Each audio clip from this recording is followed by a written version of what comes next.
damos a palavra à doutora Tânia Damer. Bom, boa tarde a todos, boa tarde aos companheiros de mesa, aos companheiros de mesa, aos presentes.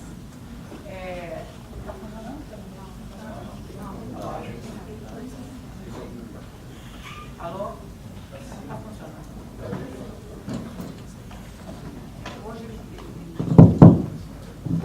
Bom, boa tarde a todos, boa tarde aos companheiros de mesa. Eu estava vinculada à temática da manhã, né? Quem somos nós? Que na verdade remete à pergunta: qual é a identidade desse ator que trabalha em Intramuros, né?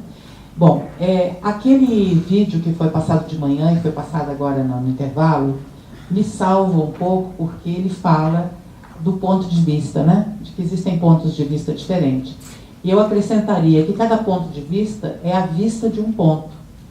Ou seja, você se coloca num determinado ponto para ter um ponto de vista. Esse ponto que você se coloca tem a ver com a sua história pessoal, com a sua história profissional, com os referenciais teóricos que você prima do ponto de vista da sua ação profissional, né? A que referenciais teóricos você se perfila e, obviamente, você enquanto cidadão nessa sociedade que nós estamos vivendo, em crises constantes, crises de várias naturezas, né? Então, eu me guardo aqui a autonomia de poder discordar de alguns conceitos trazidos aqui pela manhã, me colocando num outro ponto, para ter outro ponto de vista. Para isso, a gente vai ter os debates aqui, eu acho que algumas pessoas da manhã estão aqui, e a gente vai poder, então, conversar melhor. Bom, para começo de conversa, a gente sabe que, historicamente, a prisão foi feita para punir e segregar. Em vários momentos históricos, a gente vai adicionar as finalidades da prisão, os tais verbos que começam com re, né? Ressocializar, reeducar, reabilitar, né? Consultando, né? A gente consultar vários teóricos, vários cientistas políticos, a gente vai ver que ao longo da história, quando a gente começa, sai dos suplícios e entra, e do trabalho das correntes nos pés e tal, e entra nessa forma que a gente conhece hoje, né, que é recente, tem menos de 300 anos, né, a gente vai ver que, preferencialmente, são os segmentos pauperizados da população das várias sociedades. Por exemplo, eu estou citando dois autores da Europa, de um livro publicado em 1939 por Otto Rusch e Kirchheimer, em que eles mostram nas histórias dos países europeus que essas populações eram as preferenciais do ponto de vista da criminalização. Eu diria que hoje continua sendo assim. As estatísticas do Ministério da Justiça, do Infopem, enfim, confirmam essa questão, né? Talvez pela nossa história da colonização, de uma longa escravidão, de uma cultura brasileira, né? Nós temos realmente um aspecto na cultura brasileira que eu vejo muito hoje, chama a polícia antes de tudo, né? Quer dizer, qualquer conflito se resolve pensando que a polícia pode ser um bom ator para resolver aquela questão.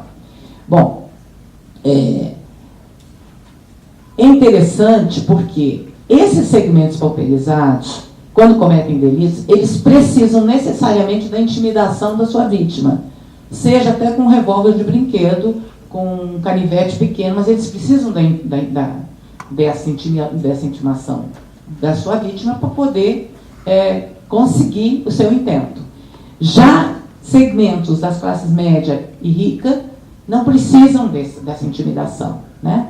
Usam o tráfico de influência, usam o seu poder político, usam, enfim, os seus cargos públicos, e o Brasil está vivendo, nesse momento, um descortinar desses segmentos, dessa classe, né, que não precisam da intimidação, né?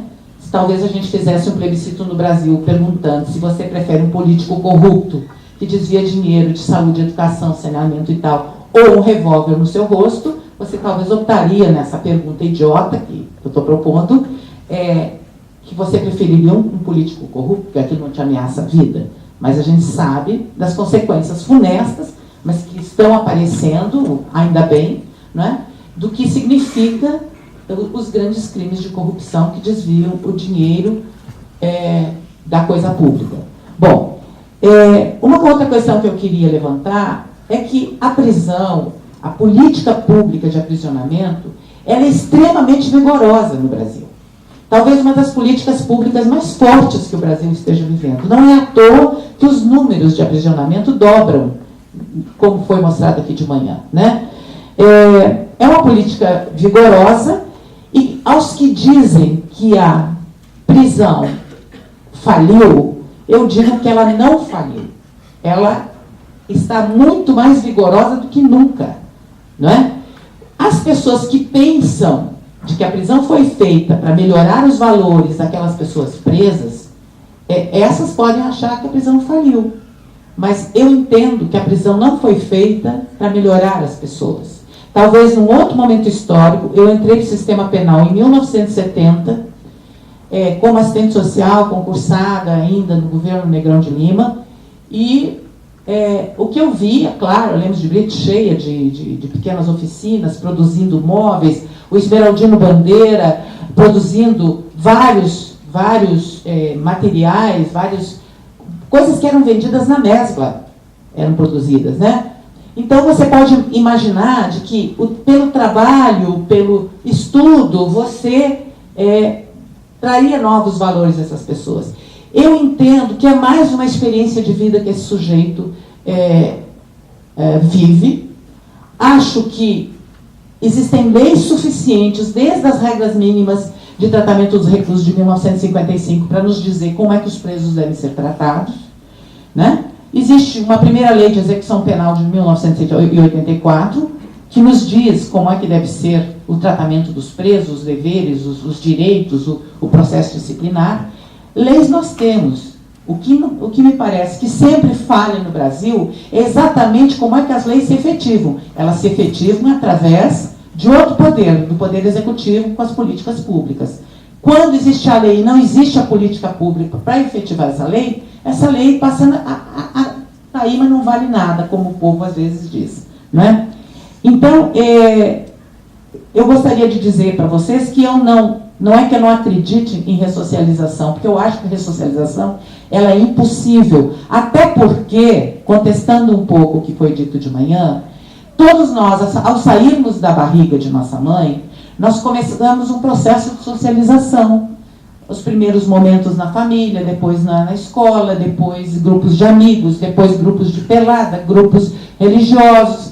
É o processo de socialização. O que as pessoas, talvez, que prezam a ressocialização querem dizer é que essa socialização anterior foi mal feita, com maus valores. E eu digo que eu tenho dificuldade como assistente social, trabalhando tantos anos de cara com o preso, porque até hoje eu trabalho com um preso, num outro lugar do sistema penal, mas trabalho com preso, eu não posso julgar que aqueles valores que aquela mãe e aquele pai empreenderam são melhores ou piores que os meus, ou melhores ou piores que outros. Existe uma complexidade imensa desses dramas humanos e os inspetores contactam esse drama humano e olham para esse drama humano, cada um do seu ponto de vista, né, da vista do seu ponto, não é? Então, eu não posso entender que eles não foram socializados. Eles foram socializados, sim, porque qualquer um que nasce num grupo, num meio social. E se forma através de relações sociais. Tá? Se essas relações sociais são perniciosas, ou se nessa socialização ele não teve a possibilidade de ter acesso a determinadas prerrogativas que, por exemplo, meus filhos tiveram, os filhos dos senhores tiveram, essa é uma outra questão. E é uma questão séria, que a gente contacta até pelo nível de instrução dos nossos presos. Né? Então, essa questão da ressocialização, eu entendo que é como você querer treinar um nadador numa piscina vazia. Quer dizer, a cadeia não é o lugar para se capacitar alguém para se tornar melhor. O que se deve, e eu acho que muitos presos saem da cadeia e aprenderam muito com essa experiência amarga, né? E por isso é que eles se refazem, né? Porque os convites lá fora, para o mercado da droga, por exemplo, são convites insistentes, e na verdade eu acho que são as únicas portas que se abrem de imediato para trabalho, entre aspas, por um ganho de sobrevivência. Então, eu gostaria de começar dizendo isso, que pode ser contestado, porque temos pontos de vista diferentes, lógico, e gostaria de dizer também que existe uma outra forma de mostrar como os muros isolam aqueles que nós não queremos em sociedade. Ou que, na verdade, hoje nós poderíamos chamar de sobrantes do mercado. Porque o que esses presos que estão conosco hoje, na sua grande maioria, têm de capacitação profissional, de possibilidade de fazer parte desse mercado, né? Então, para mim, são sobrantes do mercado, a grande maioria. Os que a Lava Jato está levantando, né, é que eles, na verdade, foram os gestores do mercado. Eles estão da outra ponta desses presos da grande maioria. Eles foram gestores do mercado e não sobrantes do mercado, e gestores da coisa pública. Então, a gente está com duas populações aí muito interessantes nesse momento, né? Uma expressão muito forte que vários de nós diz, e que a gente escuta, quando o sujeito voltar à sociedade. Ele não é nenhum marciano. O sistema penal não é uma forma de exclusão da sociedade. O sistema penal, ele é uma forma corroborada pela legislação brasileira, pela sociedade brasileira. Então, ninguém está fora da sociedade. Quando você diz que ele vai voltar à sociedade, isso já mostra qual é o pensamento que fundamenta o teu entendimento de que lugar é esse. E é esse lugar que a gente diz que está fora da sociedade, porque quem trabalha dentro dos muros está fora da sociedade também, então, não é? Quer dizer, nesse sentido, nada está fora da sociedade, tudo é uma corroboração nesse momento histórico. Há 500 anos atrás não era assim, não sei daqui a 100 anos como será, né? Então, essa é uma questão. Entrando na questão de quem somos nós, eu queria dizer para vocês que quando eu comecei a trabalhar no sistema penal, eu comecei num período brabo da ditadura. Eu ainda encontrei os chamados guardas de presídio, que eram remanescentes do antigo Distrito Federal. Ora, a expressão guarda de presídio quer dizer o guarda de um local físico. Prestem atenção, guarda de presídio. Depois mudamos para agente de segurança penitenciária. E depois mudamos, em 2005, para agente de segurança e administração penitenciária no Rio de Janeiro, porque tivemos uma lei que possibilitou e que formalizou, na verdade, algo que os inspetores já faziam há muito tempo, ou seja, ocupar cargos administrativos, né? Bom, então, quando eu comecei o trabalho, eu fiquei muito fascinada, ao contrário aqui do Drauzio, né, no livro, ele diz que ele era fascinado por aquela boca do lixo em São Paulo, aquela vida da marginalidade que ele saía e queria conhecer, e foi por isso que ele foi parar dentro da cadeia como voluntário. Eu fiquei muito fascinada e muito temerosa. Quem era esse sujeito chamado agente de segurança? Em plena ditadura, o diretor de onde eu trabalhava, quando eu ia entrevistar presos, ele punha um guarda a nos vigiar. Principalmente quando os presos políticos baixavam no Hospital Penal da Fricaneca, onde eu trabalhava, para serem remendados das torturas. Ele queria que um guarda me vigiasse. E a gente tinha brigas terríveis com os guardas. Foi a partir do conflito com os guardas, eu tinha muitos conflitos, eu era muito nova, muito ingênua, né? Nós não tínhamos nenhuma formação para trabalhar na cadeia, que eu comecei a ficar muito fascinada. Quem é esse sujeito que me contava barbaridades? O meu chefe de segurança lá dizia que tinha feito isso, isso, aquilo, monstruosidades na penitenciária Cândido Mendes. Eu não sabia se aquilo era uma lorota dele ou se era verdade, né? Em 1973 eu criei coragem e fui ao antigo superintendente da antiga SUSIP e disse a ele: olha, eu gostaria de desenvolver um projeto de capacitação com os guardas lá no hospital. Muito petulante eu, com os meus 24 anos, né? E aí o superintendente me disse: o que a senhora precisa? Eu falei: eu preciso de autorização, enfim. Ele falou: não, nós conseguimos para a senhora mimeógrafo e papel. Naquela época era mimeógrafo e papel.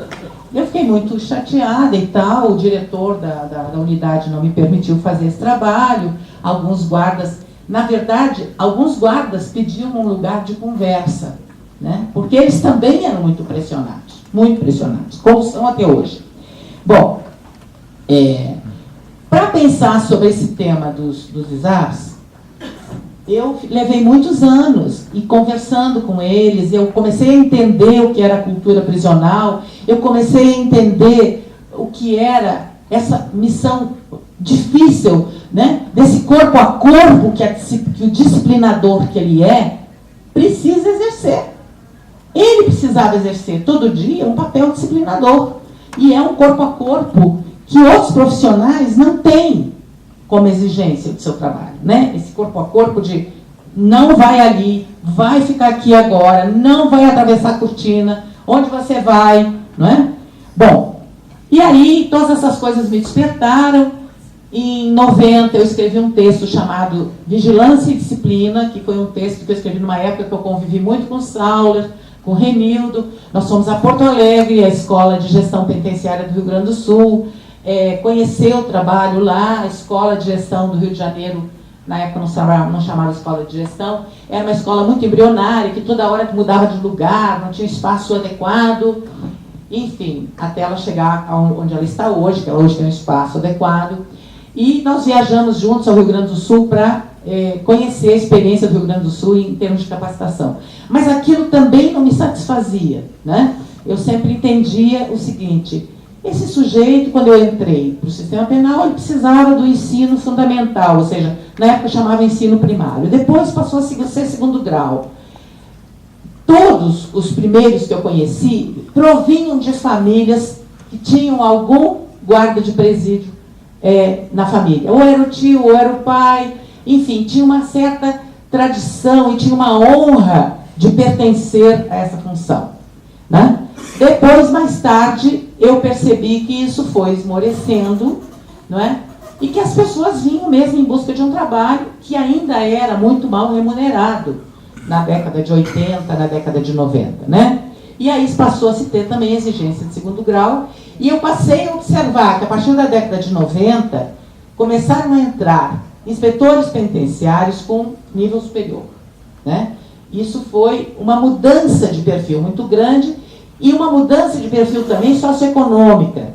Na pesquisa que eu fiz, eu participei de uma pesquisa com 700 funcionários para escrever minha tese de doutorado, e desses 700 funcionários eu peguei da geração mais antiga, né? Tinha até um 76 ainda junto, tinha um 92, que foi um grupo contratado sem concurso, na década de 80, eu presenciei isso, e aí comecei a ver as diferenças. Eu gostaria muito de repetir essa pesquisa hoje, porque essa pesquisa é de 2005, se eu tivesse quem bancasse essa pesquisa, alguma instituição que bancasse, na época foi a Cândido Mendes que bancou, a gente seria muito interessante ver a mudança desse perfil. Mas algumas coisas permanecem. E tem muito a ver com pontos que o Drauzio levanta nos textos, né?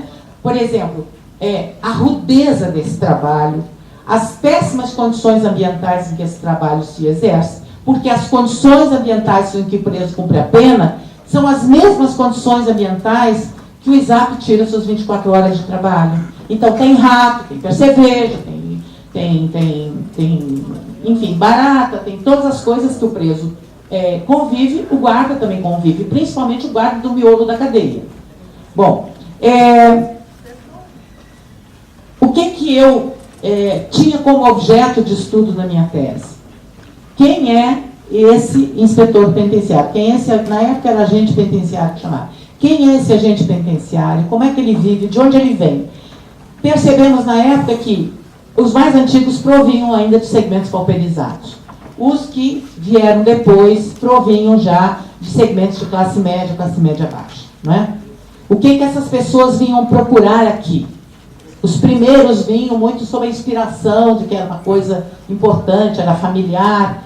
E os primeiros guardas de presídio, eu tenho uma narrativa de um guarda de presídio da Lemos Brito, em que ele me contou o seguinte, que ele era garçom do diretor da Lemos Brito, que depois o contratou como guarda de presídio, isso lá nos idos de final de 40, 50. Então, claro, as coisas vão mudando, o tempo histórico é outro, mas o que eu fiz, eu acho que de importante, na minha na minha tese, foi uma tese indicada para publicação, e eu nunca tomei as providências de reduzir a tese para um formato de livro, né? Eu fiz uma sistematização da atividade dos inspetores penitenciários, né? Então, quando a gente fala assim, no cotidiano, isso não pode por causa da segurança. A segurança penitenciária, na verdade, é o objetivo fim da presença desses atores intramuros, né? É o objetivo fim. Quais são os braços instrumentais para se conseguir chegar à segurança penitenciária? Eu estou dizendo para vocês uma coisa que vocês todos sabem, mas eu apenas sistematizei. São dois braços instrumentais, a disciplina e a vigilância. A disciplina é o corpo a corpo, né? É aquela relação direta com a população. É onde se dá os limites, onde se dá as possibilidades, onde você aprende a conhecer aquele mundo tão estranho que você não conhecia antes de ingressar. E a vigilância ela é composta de instrumentos mais objetivos. E aí você tem livros que o guarda escreve, dos registros que ele faz, das revistas corporais de objetos e de celas, né? Desde o posto que ele ocupa, desde a algemação, desde a escolta, desde o uso dos detectores e, mais modernamente, da parafernália eletrônica. Você vai ter uma série de instrumentos concretos que ele manipula para exercer a vigilância, né? Diferente bastante da disciplina. Agora, o que eu queria chamar a atenção é o seguinte: para a gente saber quem a gente é enquanto profissional, é muito importante a gente saber qual é a matéria do nosso trabalho. E eu digo para vocês que a matéria do nosso trabalho na execução penal, de todos os trabalhadores do sistema penal, é a relação de custódia. Das relações sociais que a doutora Gabriela ressaltou, a relação mais desconhecida de todos nós é a relação de custódia, ou seja, a relação de guarda de pessoas, da integridade física delas, como um agente do Estado. Tá? Então, essa relação ela é completamente estranha. As outras relações da vida são relações de amizade, relação de amor, relação de companheirismo, enfim. Essa relação é estranha, e ela é estranha tanto para o preso, antes dele entrar para a cadeia, antes de ser preso, quanto para quem custodia. E os profissionais do sistema penal custodiam de formas diferentes. O psicólogo, o assistente social, o médico e tal, custodiam de uma forma diferente do ISAP, mas custodiam. Eu sei que meus colegas, quando eu falo isso, não gostam de ouvir isso, mas custodiam. Se a gente tivesse um bom tempo, a gente poderia dizer por quê. Uma outra questão que eu gostaria de levantar, me dá mais um minutinho só, que é importante, é o seguinte: a que conclusão que eu chego, e eu tenho essa convicção até hoje, vocês podem me dizer que vocês não acreditam nisso. Eu acredito, tanto que o que Drauzio fala, o que todos falam, o que a doutora Gabriela levantou, que a capacitação é a capacitação em serviço. Ou seja, é o que a Escola de Gestão Penitenciária nos Estados brasileiros tem a missão de fazer. Eu proponho uma outra coisa, porque eu entendo que ser inspetor penitenciário não é profissão. É um ofício. E qual é a diferença entre profissão e ofício? Né? No primeiro momento, antes de entrar nisso, eu gostaria de dizer para vocês que qualquer cidadão brasileiro sabe o que é um PM, sabe o que é uma guarda municipal, sabe o que é um bombeiro, sabe o que é um policial federal, sabe o que é uma polícia rodoviária. Agora vai perguntar para ele se ele sabe o que é um inspetor penitenciário. Não é? Porque ele também não tem visibilidade, ele está lá atrás do muro. Toda a área de segurança não tem profissão, ela tem ofício. A profissão se caracteriza, né, pela transmissão de conhecimentos já sistematizados, produzidos, publicados, né, e que implicam em mais pesquisa de conhecimentos. Na medicina se faz isso, no direito se faz isso, na psicologia se faz isso, na engenharia se faz isso, né? Esse conhecimento que a gente herda das gerações que nos antecedem é que vão dar respaldo para a gente trabalhar e para a gente produzir novos conhecimentos. É importante na profissão a relação teoria e prática. O que é a lei, como é que o juiz aplica a lei, como é que o promotor entende a lei no cotidiano dele, não é? A profissão exige a presença de conselhos profissionais de fiscalização. São conselhos de ética, os conselhos regionais de AOAB, né, no caso dos advogados, os conselhos regionais dentro das diversas profissões.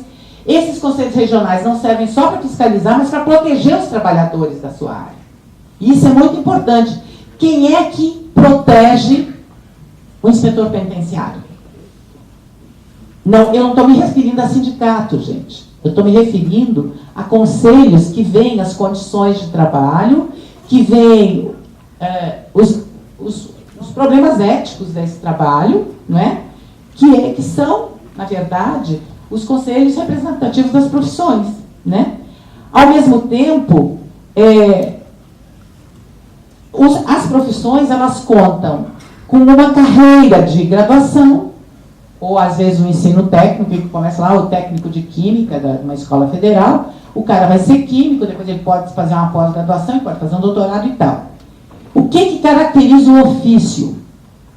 Que é assim que eu entendo os inspetores, e estou dizendo para vocês que isso não menospreza essa função. Quando eu falava disso há algum tempo atrás, eu chegava no trabalho no outro dia, os inspetores penitenciários só falavam me bater quando eu ia para um debate, por exemplo, no GNT. O que caracteriza o ofício? Fortemente, a transmissão oral de geração a geração. Quer dizer, como é que você ensina a fazer? As escolas de gestão, elas podem ter cursos de capacitação de 3 meses, 4 meses, mas esse sujeito vai para a vida, ele vai lá para a chave, ele vai lá para a grade, para o cadeado. Como é que se transmite que existe uma cultura de como lidar com o preso, quando o preso se apresenta assim, quando o preso fala assado, quando o preso quer ir em tal lugar? Quem é que dá essas dicas? As pessoas mais antigas. Outro aspecto, falta de sistematização teórica. Quando você vai procurar bibliografia, até para concurso de inspetores, você não tem bibliografia sobre o agente penitenciário. Qual é a bibliografia que compõe os concursos? Tudo, menos algo mais específico, porque não tem conhecimento produzido, não é?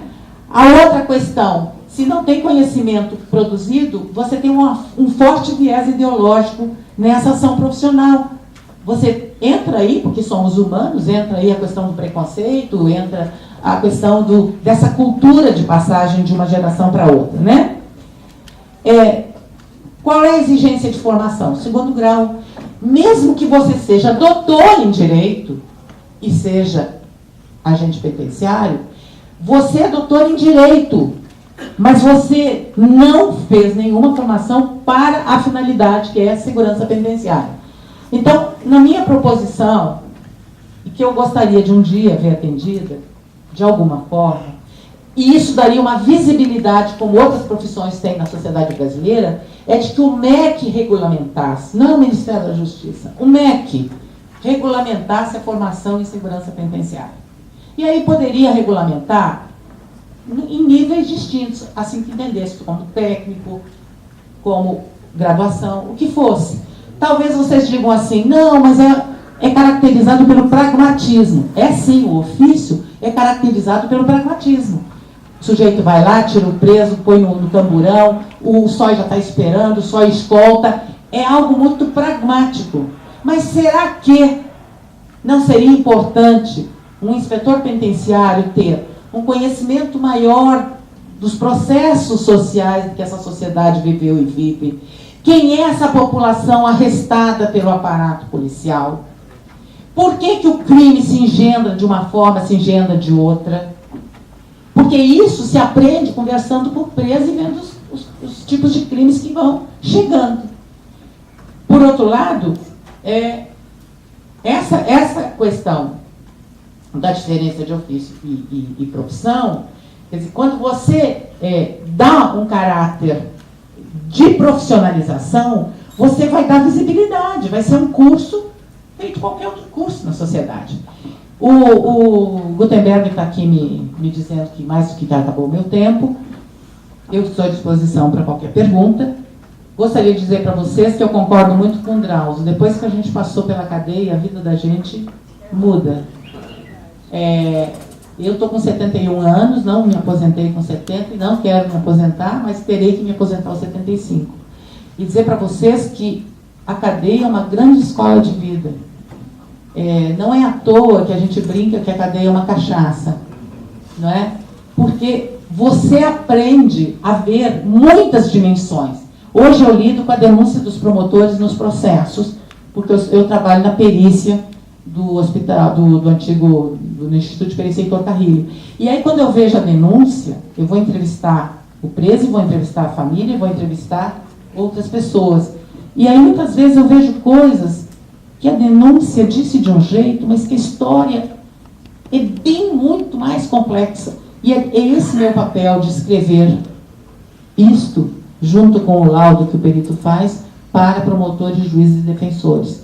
Quer dizer, eu acho que as coisas não são tão simples, quer dizer, o delito ele é resultado de um aspecto muito complexo. Não dá para a gente discutir criminalidade aqui, criminalização da pobreza, e não dá para discutir aqui um aspecto que eu acho fundamental.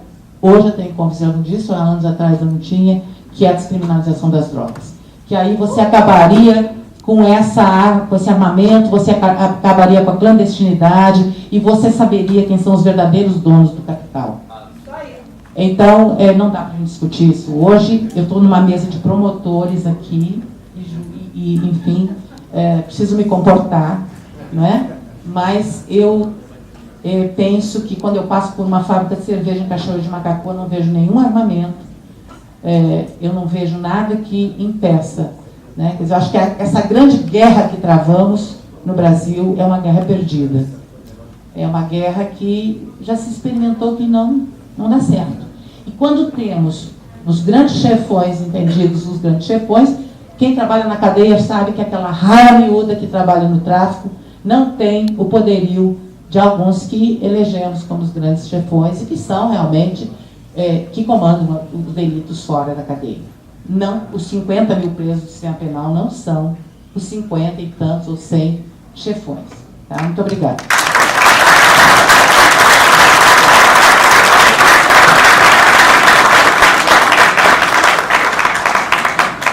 Mas esse sujeito vai para a vida, ele vai lá para a chave, ele vai lá para a grade, para o cadeado.